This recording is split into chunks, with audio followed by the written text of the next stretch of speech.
laugh as soon as I see you. Good. Yeah. No. Jess, Hi, how you Max. doing? Hi. Hi, I'm sipping on a very hot cup of tea because, per usual, it's always very interesting because you're like, well, what is the weather like in June in California? And it's been quite chilly.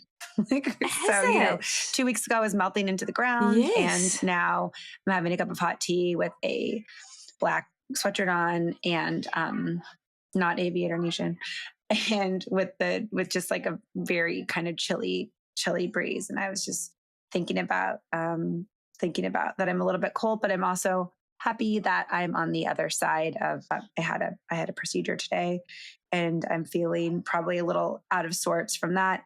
And then I'm just reminded, like, oh, I'm so glad, when you're like have the anxiety of something that you had to do, and then you're like, there's a little bit of that like serotonin dump, or just of like, oh, I can take an exhale because I did that now, and I don't have to like worry about it for a while, because it was a stressful little thing. They are like things like that are. Right? And are we talking about that now? Yeah, fine. Yeah. I like to talk about all the things that affect all of us. Yeah, I had a colonoscopy. We have a family history of it and colon cancer, and so I wanted to kind of get in and catch it early. I know it tends to it can be one of those silent killers of people in their early 40s, and as breast cancer can be too. And so I just thought, well, this is a screen that I can do to check things out. I had never had one obviously before, and it lots of people have had them, and so they didn't undermine. They were like, you'll be fine. But until, even though it's a very common procedure, I know you can relate to this. Just because it's common doesn't mean it's common to me. I've never done it. Totally. So I was like, yeah. You have to drink a lot. I mean, it is a significant gallon of a very untasty kind of, Cold Light or whatever that beverage is that makes you stay close to your bathroom. And the funny thing is I thought I would feel more like, I know this is kind of a weird thing. I thought, oh, great. I'm going to feel so cleansed, right? Yes. I'm going to like, all the stuff is going to be out of me. You know, what's funny is like, I think back, I feel better on like a week of like Mikki diet, like nutrition plan, when I'm really following the way that we talk about, and I'm being pretty honest with myself, I feel actually better than I did doing one of these, like, colon cleanses, if you will. It's funny. I know people like think, oh, I'm going to go, and they do these, like people actually just go do a cleanse because they're like, I'm going to feel so good. I'm going to get rid of all of the toxins or whatever it is. They like, I'm not even sure if there's truth to that, but I did empty myself out because you have to. Yeah. And then you have to get up early in the hell morning if you're not done with it, because you have all these rules. You have to be like cleared out 3 hours before you go in there. And then, then the procedure's quite, you're asleep. They give you some sedation, take a little nap, and they look for all the things that aren't supposed to be in there. And I came back clean. But I also like feel gassy and bloated and not that great in spite of. So I'm not sure why that is. This is not the full topic of our podcast today, but this is the state of Jess. Yeah, and it's an interesting, and maybe but you hear people talk about it all the time, right? Yeah, like is it the contrast between, because you had to like just have the drink as opposed to eating anything, so your gut probably just didn't get its normal meals, and then of course you eat because you're hungry post, and maybe you have more food, or it's just sort of, I don't know, maybe just something else, maybe the sedation that you were given, I don't know. But also, like, how lovely or how great that you had it and it came back clear. Now, how old are you, Jess?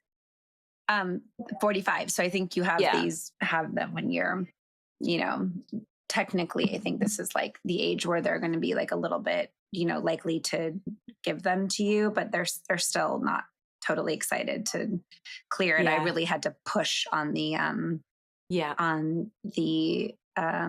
family history, piece of it. So I think, whatever I had to do, I just thought that is the most straightforward way to rule out Yeah, colon cancer. absolutely. I did the like strips and the tests and whatever, but more than anything, it's not a fun situation, but it's so like low key to what you can get and expect. So go get it if you're putting it off. Like it's not that much fun, but it's completely worth it. And Yeah. as things go relatively painful, I was just thought that I was going to feel, a little bit more lighter and cleansed and less like, but it just didn't really quite work out that way. But But at least the idea that you are clear is freeing and is light. So you're not sort of that questioning. part is. That's yeah, part that's But good. is there some like side, like people literally like to do this stuff, right? They love to like,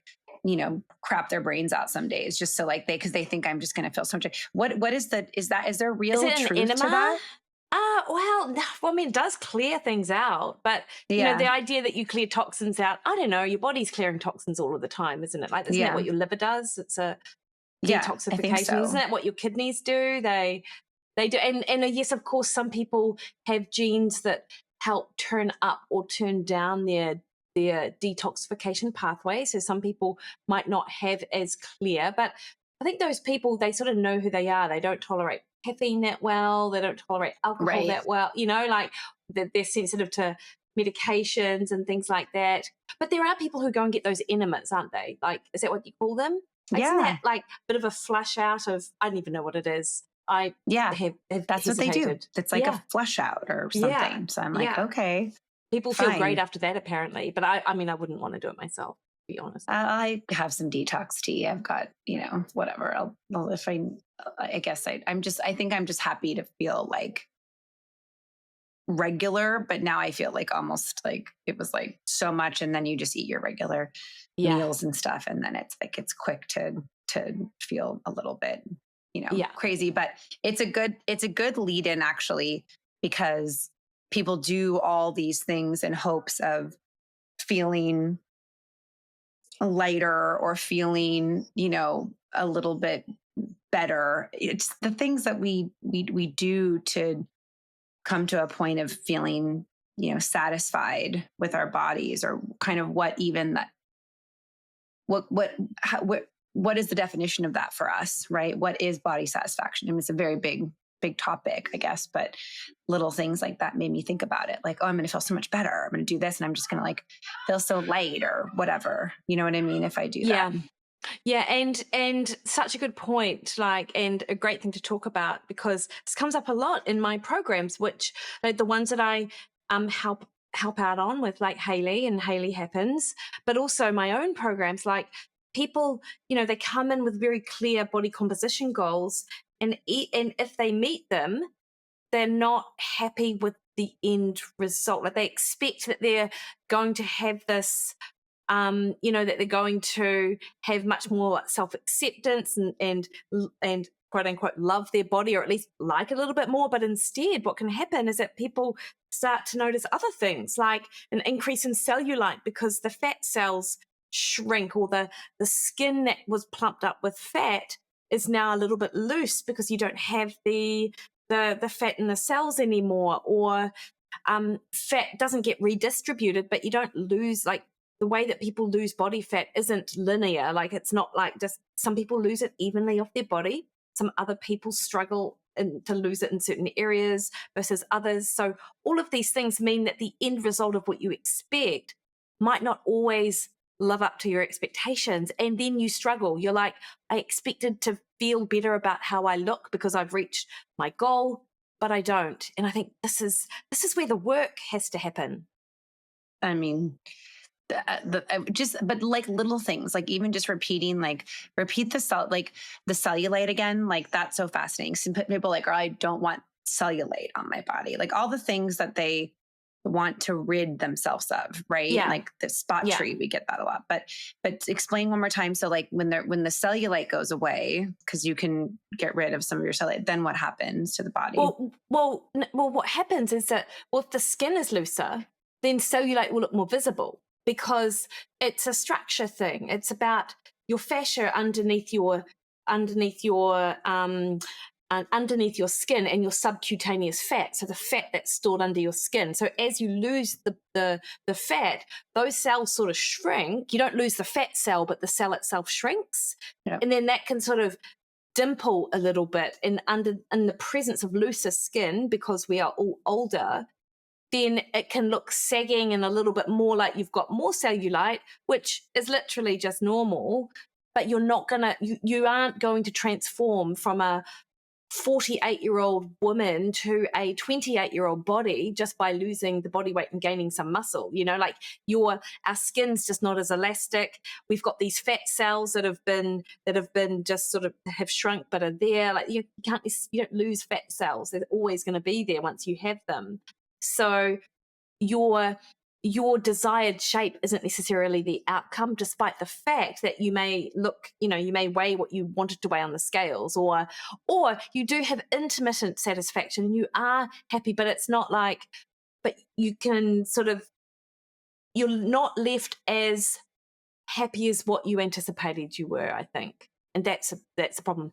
And if I just continue, I think this is where some self-sabotage comes in, actually, because if you've worked this hard to then reach this point that you should be satisfied with, then you could probably go one of two ways. If you're not satisfied, you're going to continue to lose, but then that may result in a loss of muscle and getting too skinny, and we see that. Or you might sort of self-sabotage in that the way to fix or solve a problem, like the way you thought it was to solve the problem, didn't actually end up with the result you thought. So, I can also see people's sort of self-sabotage come in, where they then sort of start acting in a way that doesn't align with the goals, because when they did align with their goals, they didn't get what they wanted anyway. So it can go one or two ways, which just means that, it's a couple of things that people need to sort of think about, but it is it's a challenge that people experience. Well, it's always so interesting too, because like, what are your people always come going to me? It's either like I want to lose weight or I want to build muscle, or it's both, right? Like, it's a lot. There's a lot of that, and then there's just and do not get me wrong, because I am so here for the aesthetic. I'm not an idiot. Like, for myself, I'm very open and very vulnerable about what that all looks like and what that all means. But I also know that, like, whether you're in your 40s, or for me in my 30s, or in 20s, or gosh, even in my like teens, I was always unsatisfied. You know what I mean? Like, I always had body issues and just like issues in general. And it's crazy because like what I was told and what I was doing, and I was like a super athletic and very capable, person who put a lot of attention to that, clearly, and just always suffered from it, as so many women do. So I'd love to like blame it, like somehow all of a sudden, like in my 40s, and like that was different than when I was in my 30s, but like the same feelings are completely there, just like when they were, when we were younger. They've lived in me at each of these stages. I think the only thing at some point that I hope changes for people, at least when you're talking about strength, as I always say, well, and this past weekend, I have a training partner and a coach who will be 60. And she's incredible. And she just won the world championships. Amazing. I'm kettlebell. And she competed against people that were half our age. And she did, for everybody out there who just maybe who follows this along at all, but like she's lifting 53 pounds. She's snatching it. And, I am just like wildly like, okay. There is a total example of strength built over time. She's the strongest and probably most capable. And then right now she is. So I try not to fear it. I try to see like what strength is so important, because, like all the surgeries in the world, plastic surgeries or then some, or pills or whatever, can't take that. What I can lift, what I can do, like I try to keep it. So it's like, it's more about what I can do, because chasing the aesthetic as it pertains to like body satisfaction is just, is tough. I mean, that is just that is going to be constant. Like, it's always around us telling us, you know what I mean? Like, look this way or be like this. It's so rare. I mean, most people are, you know, that I see on a day in and day out basis is just, they're not satisfied. There's just something. It's almost like they're trained to also not be satisfied. Like, it'd be like if they came to you and they're like, I'm satisfied, it would be like, they would almost go, wait, I'm not supposed to say that, right?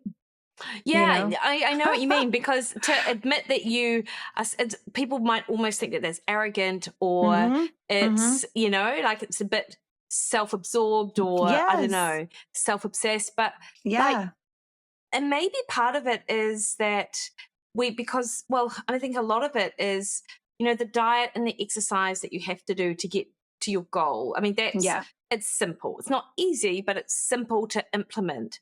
But that doesn't mean, and actually the real work about sort of self-acceptance and get body acceptance, for want of a better word, that has to be a part of the process as well, and that has to be a work on. And it's easy not to think about doing the inner work, and the deep work is what people call it, whilst you've got this really tangible goal. But if you reach your goal and you're not happy, it's not that the goal itself was wrong, it's just that you need to sort of now work on the really important stuff, I think. Like, do the mindset stuff. It seems so glib to say that, but it's so true. Like, expose yourself to materials every single day that teach you how to think differently. See yourself for more than just the body that you have. Appreciate your body for what it can do, but also you're more than just your body, you know? So, and if these kind of narratives are things that you haven't explored, then books, podcasts, you know, meditation, journaling around the ideas. I mean, all of this stuff is just super powerful ways to sort of shift how you think. And it's not going to work overnight, but you literally have to rewrite that script in your head that you are hearing, that is telling you that you're not good enough, you haven't reached, you know, you've reached a goal, but you still don't look good. You know, all of those sort of more negative framings, you have to rewrite that script. Oh my God. I think this is a very, I would say one of many reasons, but one of the biggest reasons why, like, why we wanted to do this podcast, why I feel so important about it every week, is that, like, this is the underlying message, right? Like, I want this to be a place that, you know, our friends and viewers and listeners can, like, literally, like, hit play, and there's some aspect of that in every one of our shows, because it's like, that is the never ending, like that's the journey. I always say, like, there's not really a destination here, it's really like the continuous journey. But like, how do you put that into practice? And I was thinking about ways in which it's kind of like, how do we add more protein to our meals, but how do we legitimately change this narrative that always wants to hustle us to you're not enough side. It's actually, we are actually designed to be more run by the amygdala, by the animal part of our brain, than we are by the rational brain. Like, it's so fighting that is not like glib or just kind of like hocusy pocusy. It's like a real legitimate, like, scientific fact that you're going to wake up every day. For me, one technique I've been working on, like, cause that, I always say to the thought that comes in, that's telling me, like, that's trying to hustle me out of the less satisfying thought. I always say, okay, like, thank you. Like, I literally will, like, be talking about, I heard that, I hear that, but I don't need that right now. You know what I mean? I hear that, I see, because I used to, like, take it in and kind of run with the narrative. And now I'm like, whoa. Like, that's not going to serve me. So thank you, but no thank you. And I just kind of, like, almost like in, like, taking a tangible thought and just kind of scooching it a little bit over to the side, because it'll really run rampant for me, and I will feel the effects of it from a health standpoint. And then I also feel like one thing about this too, when you listen in to something, even when I'm listening to other podcasts or talking to a friend or whatever, if there's something that hits differently for me, I literally gift that to every single person I come in contact with that day. You know what I mean? Like, I'm gifting that message that somehow resonated from me and you, or from somebody else. Like, and I work on that, and I, like, gift it to everybody. I'm like, you should definitely think about this today. And so then it's like, then you kind of come from a place of power, and you come from a place of, like, I think that this stuff helps to rewrite the narrative, helps to rewire the brain, but it's so many years, and I see it, and having like children, and you see how embedded this like disconnection, and how you were always in want mode. You know what I mean? You're never in like a mode where you're like, I feel really good about where I am. I'm not saying, I'm sure there's those of you that are out there, and yeehaw to you. But for a lot of us, it's just like, you just in a place of suffering almost, you know what I mean? Because you're just never feeling like enough, right? Yeah. Like, so it's just a lot of suffering. I'm trying to help people maybe suffer a tiny bit less, to think about what great. you can do and what your body's doing. And also, like, when it comes to the body, you and I were talking about this too. It's a little strange because there's a lot of marketing. There's a lot of marketing for what we can do to our faces, or we can take pills, or what we can do to our body. There's a marketing piece that still screams, if you can have this life, if this is the way you look, this will come to you if this is your aesthetic. Yeah. And which we buy into, but which is crazy because clearly that's not actually real life. But there's the part of your brain, the same part of your brain that wants to buy the lotto ticket, thinking if only, it could be me that wins the 17 million, and it could be you, but odds are low. You can't just rely on, those kind of thoughts.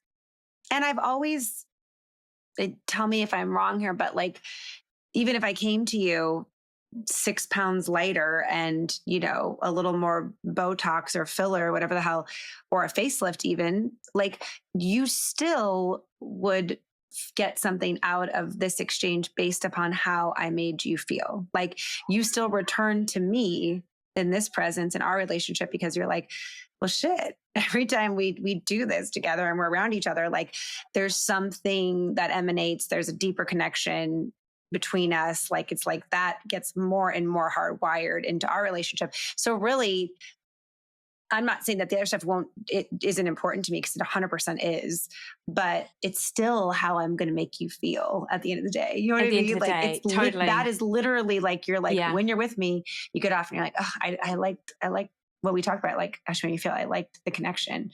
Yeah. And no matter what I do on the outside, it just doesn't, that's not going to change that. So it's so tricky.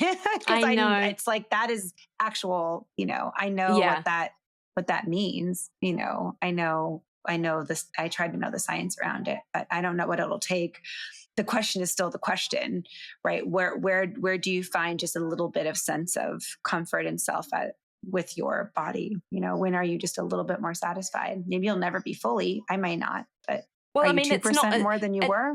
Yeah, it's not a fixed destination, right? No. It'll always ebb and flow. And so sort of to close out, I'd say that if you struggle with stuff like this, and you have yet to set yourself a physical goal and really think about what your body can do, then that would be a great first step. Like, okay, now you've reached your physical, like how, where you thought you would be from a physique standpoint. Like, can you now appreciate your body, not just for how it looks, but actually for what it does and what it's brought you, and for how many years you've been on this earth. And then also dive into, some other, like James Clear, Atomic Habits. I don't know. He always comes up. Maybe Brené Brown that you and I talk about.